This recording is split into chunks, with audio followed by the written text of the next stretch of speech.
अस्सलाम वालेकुम friends, welcome to Laiba health tips. Viewers, मैं आपसे रिक्वेस्ट करना चाहती हूँ कि अगर आपने मेरे चैनल को सब्सक्राइब नहीं किया तो प्लीज़ सब्सक्राइब बटन पे क्लिक कर दीजिए और वीडियोस को लाइक और शेयर भी कर दिया कीजिए। Thank you. तो व्यूवर्स, अगर आपके बाल किसी भी वजह से सफ़ेद हो रहे हैं और आप हेयर डाई करते हैं तो जान लीजिए डाई करने के अपने अलग से बहुत ज़्यादा नुकसानात हैं। इस वीडियो में जानिए एक इंतहाई आसान नुस्खा जिससे कुदरती तौर पर बाल सिया रहेंगे। इसके लिए आपको चाहिए लीमू का रस और नारियल का तेल।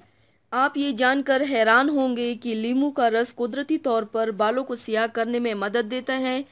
लीमू के रस में विटामिन सी के अलावा विटामिन बी और फास्फोरस भी होता है जो बालों को सियाह करते हैं। नारियल के तेल में फैटी एसिड होता है जिसकी वजह से बालों की नशोनुमा बेहतर होती है और उनकी रंगत भी सियाह रहती है।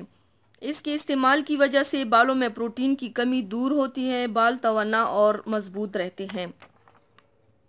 अज्जा: नारियल का तेल और 3 छोटे चम्मच लीमू का रस बराबर मिकदार में लें। लगाने की हिदायत: बालों की लंबाई को देखते हुए नारियल के तेल में लीमू का रस मिलाएं और बालों में अच्छी तरह लगाएं। इसे 1 घंटा तक लगा रहने दें और फिर किसी अच्छी शैम्पू से सर धो लें। ये अमल हफ्ते में 1 बार ज़रूर दोहराएं। इस तरीके से ना सिर्फ सफ़ेद बाल स्याह होंगे बल्कि सर में मौजूद खुश्की भी दूर हो जाएगी।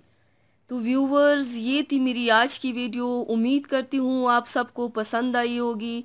मेरी वीडियो को लाइक और शेयर ज़रूर कीजिएगा, मुझे फीडबैक ज़रूर दीजिएगा। मेरे चैनल को सब्सक्राइब करना मत भूलिएगा। अपना बहुत ज़्यादा ख्याल रखिएगा, मुझे दुआओं में याद रखिएगा। कल मिलते हैं एक नई वीडियो के साथ। अल्लाह हाफिज़।